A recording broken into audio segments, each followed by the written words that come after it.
British and Irish Lions up against South Africa A. South Africa A. There's not many times that reading a lineup almost brings me to tears of laughter, but the fact that this side is called South Africa A is pretty funny. It's chock full of World Cup winning Springboks, but the South Africa A side was always going to be made up of the guys initially named in the South African squad, and so it is. COVID cases have meant they're limited with the amount of guys they can choose from, so yeah, it's pretty much like an extra test, folks.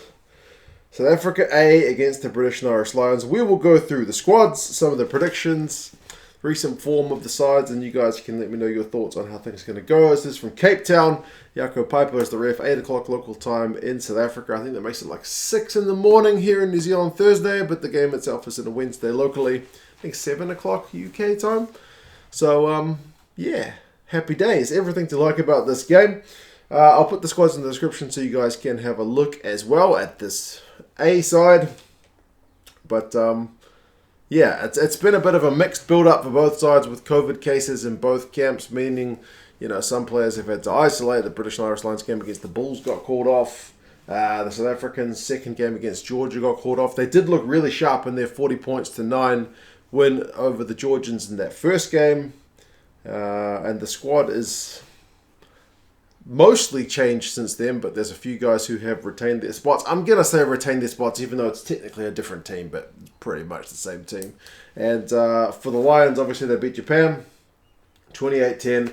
Then the Lions, the Sigma Lions, 56-14. And then twice over the Sharks, 54-7 and 71-31. Since they got to South Africa, it's only really that first half against the Sharks that was really, really very testing for them. So this may be a bit of a shock to the system, but likewise, the Springboks guys haven't had a game for a while and they've been stuck in hotel rooms.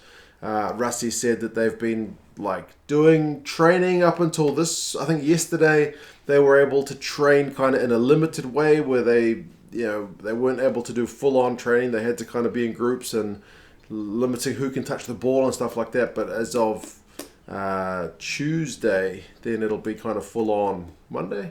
It'll be full-on training for them. So not ideal prep. But anyway, this South Africa A side is Kitshoff, Dweba, and Nyakane. Of those guys, obviously the two props were in the Rugby World Cup squad. And Dweba is the only guy who is uncapped by the Springboks side proper. So this won't be his first cap, but it's his first time with all the big guns. Kitshoff was on the bench in that first game against Georgia, the only game against Georgia. Etzebeth and Mostert is the same second row. Again, World Cup winning guys there. Van Staden comes in at 6. Remember, Sia Kolisi is one of the guys who is out with the COVID cases. Pieter-Steph, Toit, and Wiese are there at 7 and 8.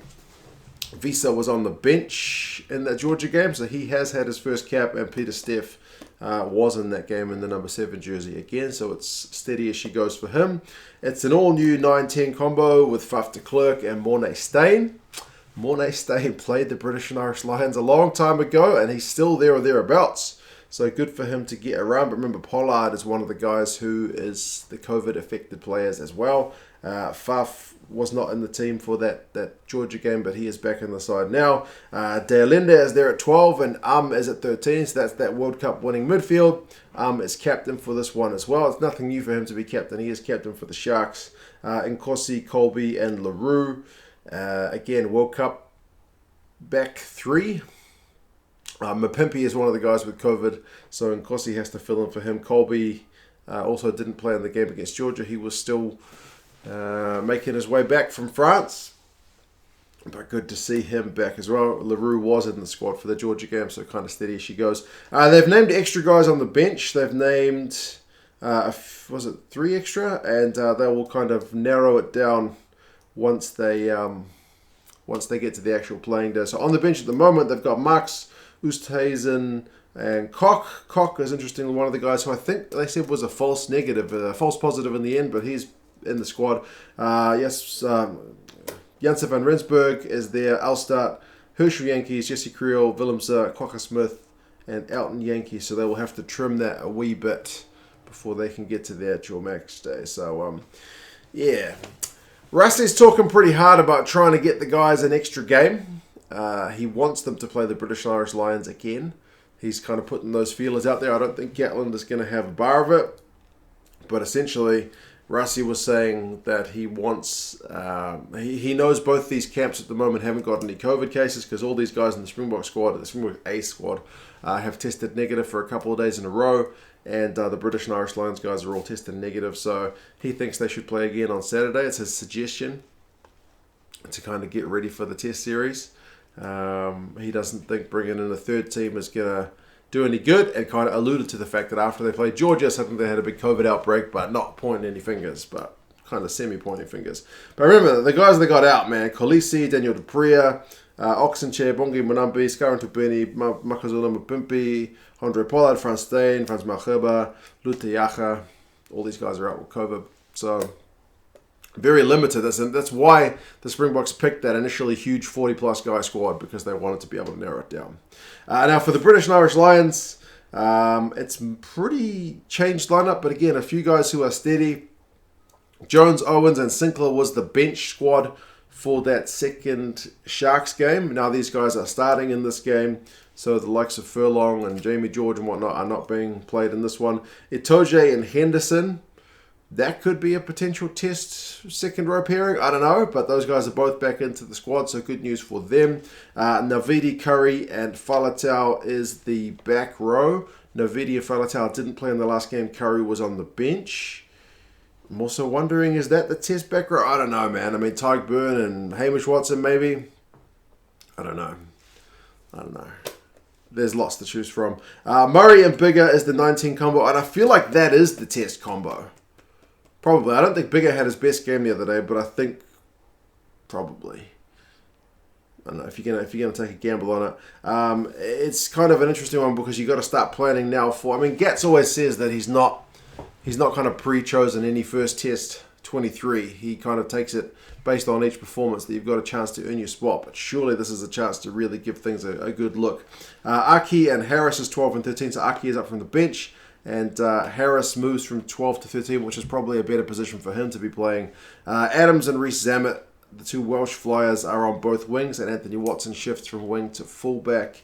Cowan-Dickie, Mako Vunipola, and Xander Fagerson are the front row replacements. I feel like when Xander and Mako come on, they need big games because they didn't impress when they had a chance to start. And they will be up against some test-level Springbok props. So if they get found out, I think they may be out of the test squad, but we will see. Baird is still there on the bench. Tyke Byrne is a bench replacement instead of starting this time. Sam Simmons is still on the bench. Davis and Daly are the two back replacements, so it is a 6-2 split for the Lions. Apparently, Alwyn Jones is potentially coming back. He's going to have to isolate from the guys and then join the bubble eventually. Likewise, Dwayne Vermeulen for the Springboks. It seems like they're two big leader characters, experienced veterans, will be coming back after initial bad news injury layoffs, but we'll have to kind of wait and see what happens with that one. It's almost like a fourth test, guys. I know it's South Africa A, but apart from Janse van Rensburg and Dweba, I think all these guys are capped, and the majority of that squad went to the Rugby World Cup and won a World Cup, so it should be pretty intense. We've had a few blowouts so far. We could be finally in for a nice, proper, ding-dong, close battle. The bookies over here in New Zealand have got the British and Irish Lions as favourites, but only by 1 point. The Rugby Forecast algorithm is probably a bit confused by the fact that it's a South Africa A side, because it doesn't take into account the players named in that South Africa A side, so it's saying the British Irish Lions by 28, which is probably not realistic, but we will see. You guys let me know your thoughts on this one. How excited are you for this one? It's essentially, like I said, a fourth test. We'll see how things go. If the Springboks guys have got a bit of rust, they will need to shake it off quickly. The British and Irish Lions guys might get a bit of a sharp wake-up call when they're playing a full test team instead of the kind of provincial guys without their Springboks. So, yeah. You guys let me know your thoughts. How do you think this one is going to go? Do you buy the fact that the British and Irish Lions are very slight favourites? Or do you think the Springboks at home, despite the rust, can get the job done? Either way, should be a fascinating one. You guys let me know your thoughts, and I will talk to you again soon. See you later.